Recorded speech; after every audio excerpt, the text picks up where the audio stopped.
안녕하세요. 저희는 유전자 편집 기술의 효율 증진을 통한 해양생물의 생태 정화 능력 최적화 및 생태계 피드백 시뮬레이션을 진행한 팀 원데이 프로젝트 해해입니다. 멤버는 3204, 3302, 3304, 3401입니다.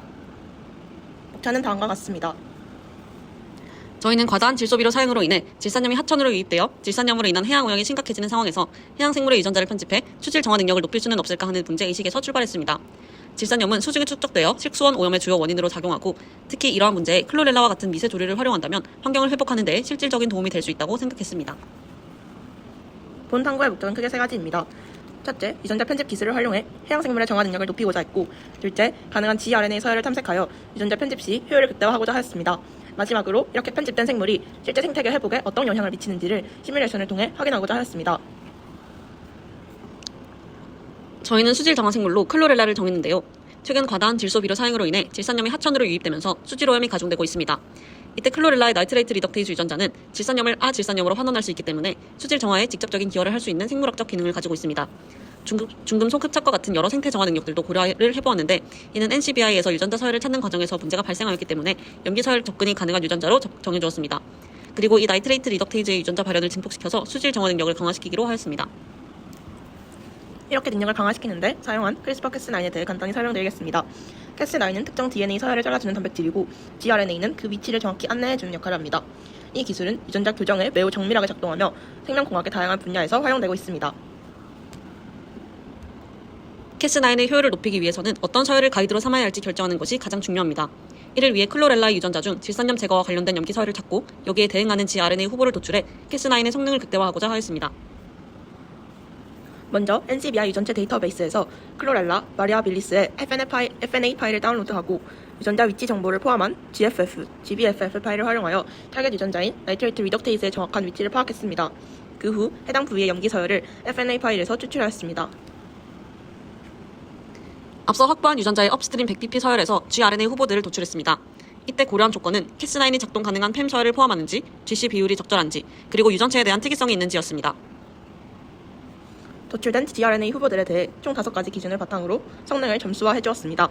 기준은 CG 비율, 반복 서열 여부, 팸 근적성, O' 말단 G 존재 여부, 그리고 서열의 고유성입니다. 그 결과 가장 성능이 우수한 점수가 동점인 2개의 gRNA 서열이 다음과 같이 선정되었습니다. 다음으로 생태계 모델링과 클로렐라의 생태계 회복 시뮬레이션입니다. 저희는 유전자 편집된 클로렐라를 활용하여 수질 오염 문제를 해결하는 방안을 시뮬레이션으로 모델링했습니다. 생태계 내에서 개체군의 증식은 로지스틱 성장 모델, 즉 DNTT는 Rn1-K분의 N이라는 공식을 활용하여 구현하였고, 이를 통해 시간이 지남에 따라 클로렐라가 어떻게 증식하는지를 확인할 수 있었습니다. 특히 일정 개체수 이상이 되면 하천의 흐름, 즉 남동 방향으로 우선 이동하는 확산 알고리즘을 추가하였습니다. 이를 통해 자연스럽게 새로운 클로렐라가 군집이 형성되고 지도상에서 좌표로 위치가 계속 이동하게 만들었습니다. 확산된 클로렐라가 주요 도시와 일정 거리 이내에 도달하는 경우 그 지역은 영향지역으로 등록되며 이를 통해 환경관리가 필요한 지역을 빠르게 파악할 수 있습니다. 또한 HTML5의 캔버스 기능을 활용해 개체군의 크기와 확산 반경을 실시간으로 시각화하였고 밀도에 따라 색상도 초록, 노랑, 주황, 빨강으로 구분하였습니다. 다음으로 시뮬레이션 개발에 사용된 주요 기술입니다. HTML은 전체 사용자 인터페이스 구성을 담당했습니다. 슬라이더와 버튼을 통해 변수값을 직접 조절할 수 있었고, 그래프 영역에서 시뮬레이션 결과가 실시간으로 표시되었습니다. CSS는 UI 디자인을 담당해 보다 직관적인 배경과 버튼, 폰트 스타일을 구현했습니다. 그리고 자바스크립트가 핵심 역할을 담당했습니다. 시뮬레이션 로직과 애니메이션 처리, 클로렐라의 성장과 확산 계산이 모두 자바스크립트로 동작하도록 했습니다. 성장 과정 코드는 다음과 같습니다.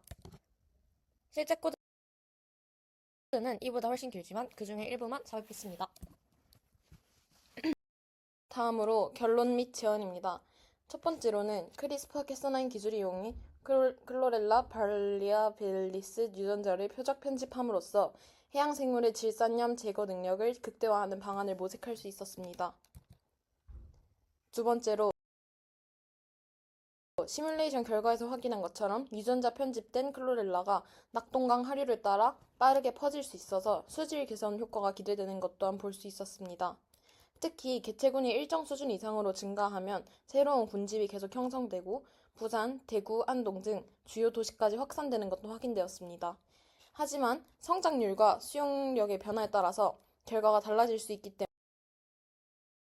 때문에 변수 조절을 통해서 다양한 방법 통한 시뮬레이션을 반복하고 최적의 조건을 분석하는 것이 필요합니다. 마지막으로는 확산 반경이 강하류를 넘어